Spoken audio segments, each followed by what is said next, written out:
नीतीश कुमार हाय हाय, नीतीश कुमार गद्दी छोड़ो, तेजस्वी यादव मुर्दाबाद, चाचा भतीजा की सरकार नहीं चलेगी, छात्रों पर लाठी क्यों? जवाब दो, जवाब तुमको देना होगा। और मैं हूं सुमित कुमार। हमारे साथ अभी पटना के हमेशा से शिक्षकों पे आरोप लगते रहा है कि मतलब प्रोटेस्ट में आते नहीं है, स्टूडेंट को आगे कर देते हैं और खुद नहीं आते। तो अभी हमारे साथ राहुल सवर्णा सर हैं और अभी देख सकते हैं कि ये राजेंद्र नगर का मतलब मैदान है और यहाँ पे छात्र लाठी डंडा खाने के बाद एक बार फिर से इस तरह के प्लान कर रहे हैं या मीटिंग कर रहे हैं जिसमें प्रोटेस्ट को किस तरह से आगे रुख दिया जाए बीएसएससी सीजीएल को लेकर। तो राहुल सर, आपसे बहुत बहुत स्वागत है सच बिहार में। और सबसे पहली बार और शिक्षक नहीं आए लेकिन आप आज आए हैं प्रोटेस्ट में, तो किस तरह से और क्यों? सच बिहार को बहुत बहुत धन्यवाद। देखिए, आने का कारण ये था कि कल एक वीडियोस हम बनाए थे कि देखिए बच्चों को अपने अधिकार की मांग करनी चाहिए। क्योंकि पेपर लीक हुआ है ये उचित है और सारे लोगों को पता है, ऐसा नहीं कि कोई से अनभिज्ञ है। तो बच्चे जब तक एकजुट नहीं होंगे और अपनी मांग नहीं करेंगे तब तक ये सरकार उनकी मांग को सुनने के लिए तैयार नहीं है। अतः बच्चे को एक होना चाहिए। तो वीडियो जैसे हम बनाए तो कुछ बच्चे कमेंट कर रहे थे, जरा धरातल पर जाकर देखिएगा तभी गरीबी आपको समझ में आएगी। चला जान लो, हम लोग भी गरीब आदमी हैं, बहुत बड़े आदमी नहीं है और बहुत बड़े यूट्यूबर हमें भी हम लोग नहीं है। हम एक इंसान है, गरीब आदमी है, बच्चों के बीच रहने वाले हम लोग हैं। बच्चों के साथ पहले भी थे, अभी भी हैं और भविष्य में भी रहेंगे। यदि आप सभी बच्चों से मेरा अपील है कि आप लोगों को लगता है कि आपके साथ गलत हुआ है और ये गलत हुआ, ये तो सत्य है, तो आप लोग एकजुट होकर आइए, अपनी मांग को रखिए। यदि आप एकजुट होकर रहेंगे, अपनी मांग को रखेंगे, तो मुझे सरकार पर विश्वास है कि सरकार भी अपनी प्रतिष्ठा को बचाएगी, सरकार आपकी मांग को मानेगी और इसको कैंसिल करेगी। ऐसा मुझे विश्वास है अपने बिहार सरकार पर। सर, तो अभी से जब भी हम लोग मतलब इस तरह के वीडियो कोई टीचर का भी इंटरव्यू लगाते हैं, यूट्यूब पे डालते हैं अपने चैनल पे, तो हमेशा से छात्रों का, आपको भी आया है शिकायत कि आप लोग सिर्फ छात्रों को चाहते हैं कि आगे हो जाए, लाठी डंडा खाए। जैसे 4 तारीख को कितने लाठियां चली, तो आप लोग शामिल नहीं होते प्रोटेस्ट में। क्या शामिल भी अब होने वाले हैं आप लोग? जरूरत पड़ेगी तो बिल्कुल होंगे, बिल्कुल जरूरत पड़ेगी। बच्चों को जहां, चाहे वो गांधी मैदान हो या प्रगति मैदान हो, हम बच्चों के साथ थे, साथ हैं और साथ रहेंगे। जहां जरूरत पड़ेगी हम बच्चों के साथ रहेंगे। सर, तो लेकिन जिस तरह से सरकार मानने के लिए तैयार नहीं है, इतने दिन हो गए, फिर से देखिए गिनती के छात्र यहाँ पे आए, तो छात्र भी अब थोड़ा सा डिमोटिवेट हुए हैं इस चीज़ को लेकर। देखिए, बच्चों को ये लग रहा है कि सरकार हमारी बात को नहीं मानेगी। क्योंकि बच्चे पढ़ने वाले, उनको इस प्रोटेस्ट से क्या मतलब है, उन तो बच्चे पढ़ने वाले हैं। तो पढ़ने वाले बच्चे नहीं चाहते हैं कि हम इस तरह का करें, लेकिन बच्चे नहीं करेंगे तो उनके अधिकार के लिए आखिर कौन लड़ाई करेगा? तो बच्चे को अपने अधिकार के लिए मांग करना होगा, लड़ाई करना होगा, संघर्ष करनी होगी, उनको एकजुट होना होगा और हम लोग शांतिपूर्ण तरीके से अपनी बात को सरकार तक पहुंचाएंगे। ये बच्चों को भी होना चाहिए कि हम लोग अहिंसात्मक तरीके से लड़ाई लड़ेंगे और अपनी बात को सरकार तक पहुंचाएंगे। सर, एक लास्ट सवाल, शिक्षक ज्यादातर, अभी आप ही आए हैं और ज्यादातर लोग बोल तो रहे हैं पर आना नहीं चाहते प्रोटेस्ट में, इस तरह से क्यों? क्या कुछ लोग तो इंटरेस्ट भी नहीं ले रहे हैं, पता नहीं उनकी क्या मानसिकता है। लेकिन जैसे रामान सर हो गए, नवीन सर वगैरह हो गए, इन लोगों ने इंटरेस्ट ले रहे हैं और बोले कि हमारी जरूरत पड़ेगी तो आएंगे। कुछ कारणवश नहीं आ पाए होंगे, क्योंकि अभी हमको कॉल गया तो हम आ गए। कुछ कारणवश वो लोग नहीं आए होंगे, लेकिन वो लोग तैयार हैं। वो बच्चों के साथ थे पहले भी और आज नहीं। हमको रामान सर, हमको लगता है कि अभी तक में लगभग 100 से ज्यादा आंदोलन किए होंगे और सभी आंदोलन सफल भी रहे। नहीं, क्योंकि जायज बच्चों की मांग जायज, हम लोग थोड़ी जबरदस्ती बोल रहे हैं हमको जॉब दे दीजिए, ऐसी तो बात नहीं। हम तो ये बोल रहे हैं पेपर लीक नहीं होनी चाहिए। हम यदि पढ़ने में तेज रहेंगे, हम ज्यादा मेहनत करेंगे तो सफलता हमको मिलेगी। और मान लिया 2000-3000 सीट है और 9 लाख बच्चे, जॉब उन्हीं लोगों को होना है। लेकिन इन बच्चों का कहना यह है कि हमारे साथ अन्याय ना हो, हम नहीं पास कर पाएंगे तो मेरा जॉब नहीं होगा, कोई बात नहीं है। लेकिन पेपर ही लीक हो जाएगा, उन बच्चों को क्वेश्चन ही मिल जाएगी, तब मुझे जॉब नहीं होगा। तो ये थोड़ी सी गलानी महसूस होती है और बिहार सरकार के लिए शर्म की बात है कि दूसरे स्टेट के लोग क्या समझते हैं अपने बिहार को कि यहाँ पर तो सेटिंग से ही जॉब होती है, यहाँ पर तो पेपर ही लीक होती है। तो बच्चों का एक थोड़ा सा मनोबल टूट गया है और बिहार की तैयारी करने के लिए बच्चे साफ अब तैयार नहीं है। और हम शिक्षकों के लिए और हमारे देश के भविष्य यही बच्चे हैं।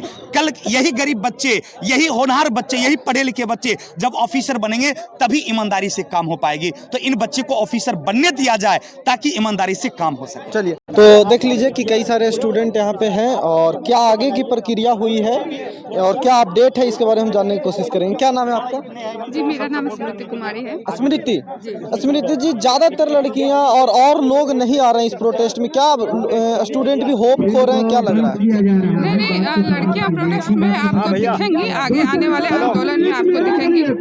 और 30 तारीख का जो आंदोलन है, जहाँ पर आयोग के ऑफिस के आगे बैठना है हम लोगों को, वहाँ पहुँचना है। आज मीटिंग में क्या डिसाइड हुआ कि क्या आगे करना है, कैसे करना है? जी, आज मैं थोड़ा सा लेट हो गई मीटिंग में, लेकिन मुझे जहाँ तक मालूम है कि 30 तारीख को हम लोगों को 23 तारीख को कोर्ट में जाना है, शायद नहीं आयोग के पास जाना है। उसके 30 तारीख को हम लोगों को फिर आगे की प्रक्रिया करनी है। उसके बाद यदि सरकार नहीं मानती है तो 30 तारीख से ही हम लोगों को आमरण अनशन पे गर्दनी बाग में बैठ जाएंगे। अब आमरण अनशन की रुक, क्योंकि आप लोग कई तरह के ज्ञापन दे चुके हैं, ट्विटर आंदोलन कर चुके हैं, जहां पे 5.5 लाख से ज़्यादा ट्वीट हुआ। उसके बाद 4 तारीख को सड़क पे जब उतरे तो लाठी डंडा चले भरमार। तो अब आप लोगों को क्या लगता है कि कोई मदद होने वाली है या फिर अब आमरण अनशन के सिवा कोई विकल्प नहीं है? जी, हम लोगों को लग रहा है कि 30 तारीख का जो आंदोलन है हमारा सफल होगा, पूरी उम्मीद है।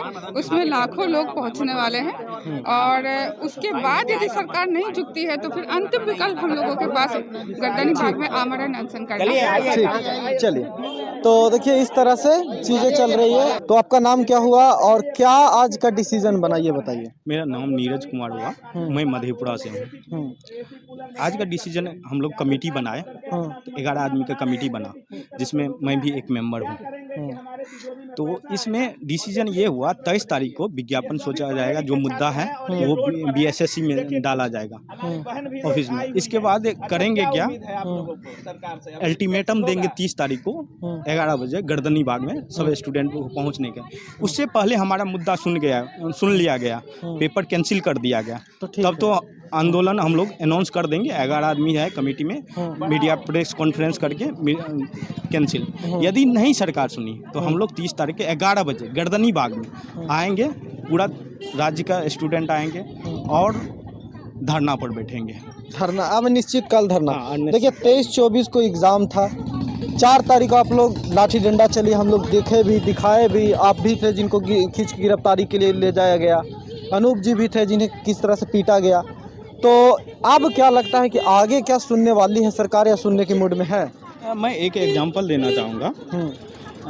मैं सेंट्रल CGL का प्रोटेस्ट कर रहा था, तो उस टाइम में हुआ था क्या, लगभग 200 स्टूडेंट थे, ज़्यादा स्टूडेंट नहीं थे, जिसमें मेंस का पेपर लीक हो गया था। तो उस टाइम में CP वेंडर एग्ज़ाम कंडक्ट कराती थी। तो उस टाइम में हुआ था, जैसे बैठे थे तो 200 आदमी था, धीरे धीरे 18 दिन तक बैठे। तो उस टाइम में क्या बोला, लगातार 3 दिन छुट्टी था जिस टाइम में स्टार्टिंग किए थे। स्टार्टिंग करने के बाद वो बोल रहा था कुछ नहीं होगा।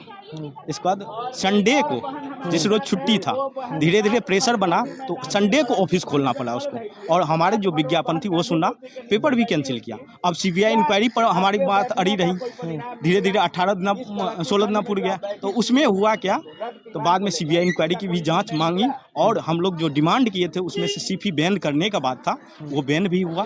जो सरकार बोल रही थी ये कुछ नहीं हो सकता, अड़े हुए थे। राजनाथ सिंह भी उस टाइम में मिले थे, हम लोग से 5 डेलीगेशन गए थे। तो यदि स्टूडेंट प्रेशर बनाना चाहेगा तो ये सरकार मतलब आयोग, क्या मेरा मेन टारगेट आयोग है, आयोग बिल्कुल सुनेगा। उस टाइम में भी आयोग पर हम लोग टारगेट किए थे, यशवंत खुराना चोर है कि नारा लगाए थे, उस टाइम में यशवंत खुराना था।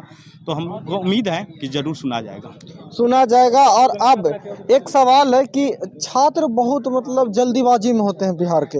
उस दिन भी जल्दीबाजी में गए, जल्दीबाजी वहाँ से निकल गए। क्या आप लोग निश्चित अनिश्चित काल धरना की ओर भी बढ़ने को मतलब सही स्ट्रैटेजी मानते हैं कि सरकार मानेगी इस बात से? नहीं, सबसे देखिए, सबसे बड़ी बात है कि यहाँ पर हम देख रहे हैं कि हम NTPC भी आंदोलन में गए थे। यहाँ का स्टूडेंट जो है ना, जल्दी मतलब पेशेंस नहीं रख पाते, रिजल्ट ओरिएंटेड है। हाँ, रिजल्ट ओरिएंटेड, पेशेंस रखना। तो यही हम छात्र से हम अपील करेंगे, खुद हम छात्र हैं। तो हम सेंट्रल में किए थे प्रोटेस्ट, तो वहाँ पर पेशेंस रखा हुआ था। सर लोग भी अपील करते थे ऐसे कि नहीं, शांतिपूर्ण बैठना है, कुछ नहीं करना। उधर से हटाते थे, हटाने के बाद भी हम लोग चुपचाप बैठे रहे बीच में। यदि शांतिपूर्ण बैठे हुए हैं, यदि कुछ नहीं कर रहे हैं, तो उसका हिम्मत नहीं है पुलिस वाला कि जल्दी आप पे लाठी चार्ज, हाँ हटा दें। हम लोग बोले ना, बीच में ऐसा होता था मॉर्निंग शिफ्ट में, रात में तो सब चला जाता था, सिर्फ अगले सुबह आता था। तो 10 आदमी बचते थे, 10 आदमी बचते थे। एक मेरा उस टाइम में फोटो और वीडियो वायरल हुआ था, हम अकेले बैठे हुए थे। तो एक पेशेंस है ना, वो यदि क्रिएट होता है तो वो वीडियो मैक्सिमम आदमी को दिखाया जाता था। स्टूडेंट उस टाइम में राकेश यादव सर थे, नीतू मैम थी, और भी कई सारा क्रिस्टोफर फिनिक्स सर थे, ये सब कन्वे करते। तो इसमें टीचर की भी दायित्व तो उतने ही बढ़ जाता है, और पेशेंस का सबसे बड़ी पेशेंस और शांतिपूर्ण, तो आप जरूर सफल होगा। अभी तक लास्ट सवाल है मेरा, टीचर लोग से आप लोगों को शिकायत था कि टीचर लोग सिर्फ छात्रों को वीडियो में बोलते हैं, मीडिया को, लेकिन खुद नहीं आते। आज राहुल सर आए हैं, तो क्या लगता है कि टीचर भी अब आगे डायरेक्ट तौर पे इस आंदोलन से जुड़ेंगे? नहीं, हम टीचर को सबसे अपील करना चाहेंगे, खैर इतना स्टूडेंट का आपका भी उसी से रोजगार चलता है। रियलिटी जो है, स्टूडेंट नहीं रहेंगे तो आप कहाँ से? तो स्टूडेंट के पक्ष में आना चाहिए। हाँ, उनको हर हालत में आना चाहिए। स्टूडेंट उसके लिए एक तरह से समझ है कि भगवान है, तो स्टूडेंट के पक्ष में आएंगे तो इससे क्या होता है, टीचर आते, सर आते हैं, तो उससे एक स्टूडेंट को मनोबल बढ़ता है, और थोड़ा सा स्टूडेंट डिसिप्लिन भी रहता है, और वो जो कन्वे करते हैं मैसेज, वो मास लेवल पर पहुंचता है कि अपील करता है कि शांतिपूर्ण बनाए बैठे। जैसे वहाँ पर होता था, राकेश यादव सर थे, क्रिस्टोफर फिनिक्स थे, जयदीप सर थे, ये सब सर कंटिन्यू जो है ना, कभी ना कोई सब आते रहते थे कंटिन्यू, कि से आप लोग शांतिपूर्ण बैठे रहिए, हम आप लोग के साथ हैं, हम लोग वहीं पर खाते भी थे। शुक्रिया। तो देखिए, इस तरह से BSSC का आंदोलन जो है अब पूरी तरह से इन लोग का टारगेट है कि अब इस तरह से T20 वाला आंदोलन करने का कोई फ़ायदा नहीं है। अगर सरकार हमारी ज्ञापन को नहीं मानती है तो अगला पड़ाव गर्दनी बाग, पटना के गर्दनी बाग में आमरण अनशन शुरू होगा। तो देखते हैं कि क्या आगे अपडेट आती है। जो भी अपडेट आएगा आपके सामने ज़रूर होगी। देखते रहिए सच बिहार। नमस्कार।